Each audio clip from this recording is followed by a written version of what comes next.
see D-Hop just gets back with this team that week, comes in, gets in between the guys, and kind of keeps it cool so no one got up. Like, I thought we were eventually going to see like a baseball manager umpire chest to chest kick dirt on each other's situation, and luckily D-Hop was there to cool things down. Well, and I think the big thing about this is this has been a conversation here for a couple of weeks now, hasn't it? I mean, can these two get on the same page? Hey, they paid them both. They're going to be tied to each other. Are they going to be able to figure it out? Boy, this offense is stunk. Chill the fuck. Calm the fuck down, says Kyler to Kliff Kingsbury, the man that is in his ear on the helmet.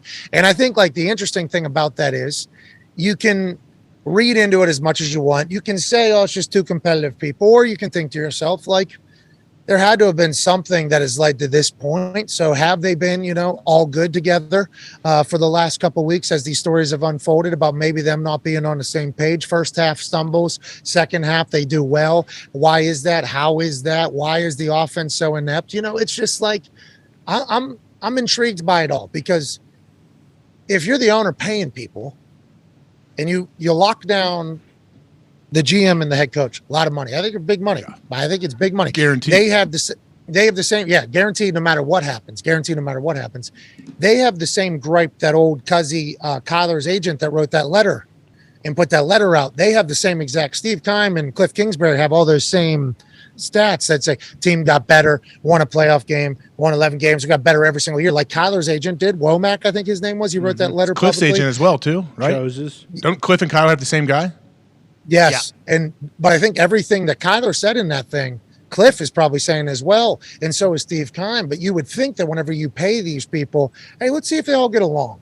Let's see if this is the right mesh human wise. So the fact that then Kyler gets, his money, then it's reported like, oh, God doesn't work. It's like, well, who let that information out? Wanted that information out? Wanted that information in the original contract? And I wonder if that, that's something that maybe burned a little bit of a bridge between player, coach, GM, or, player, GM. So in turn, coach as well, because you think they're both together, kind of, which can happen in a player's mindset, like, oh, fuck both of these guys. Mm-hmm. Like, I wonder how and why, because of the success they've had and the success that people think they could have together, why there is any tension at all. It's like, it's just but quarterbacks and coaches, I mean, this isn't a first. I mean, you got alphas out there. That's going to happen, but it looked bad. And it's amongst all the conversation that's already happening about them not getting along, So that's my big takeaway from it all. Yeah, I just think, I think I said earlier, it definitely should not be like something that repeats every game. Hopefully Kyler and Kliff aren't going at it like this, but it's not I don't think it's all bad. I think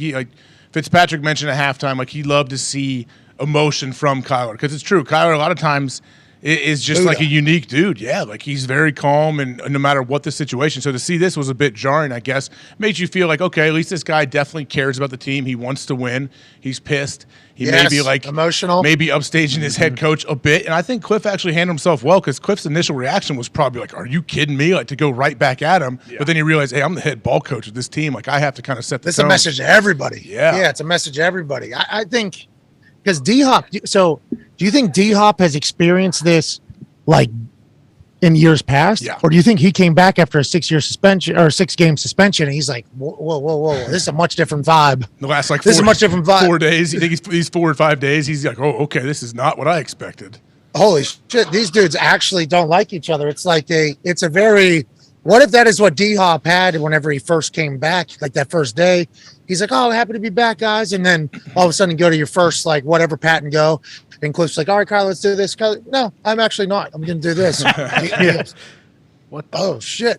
And then in a meeting, Kliff's like, well, if our quarterback would have slid, 1 more yard, we wouldn't have had to worry about killing it or the field goal kicker missing. And D-Hop's like, damn, that's a little strong on Kyler. And then the next practice, Kyler's like, yeah, we're not going to run any of the plays you like. We're going to run. D-Hop's like, what the fuck happened? I've been gone for 6 weeks. Do you think this is new? Do you think this has been building? Because if it has been building for longer than just this season, well, how do they pay him all? You know what I mean? It seems like this was a collision course, but I hope they can figure it out. That's a massive win last night.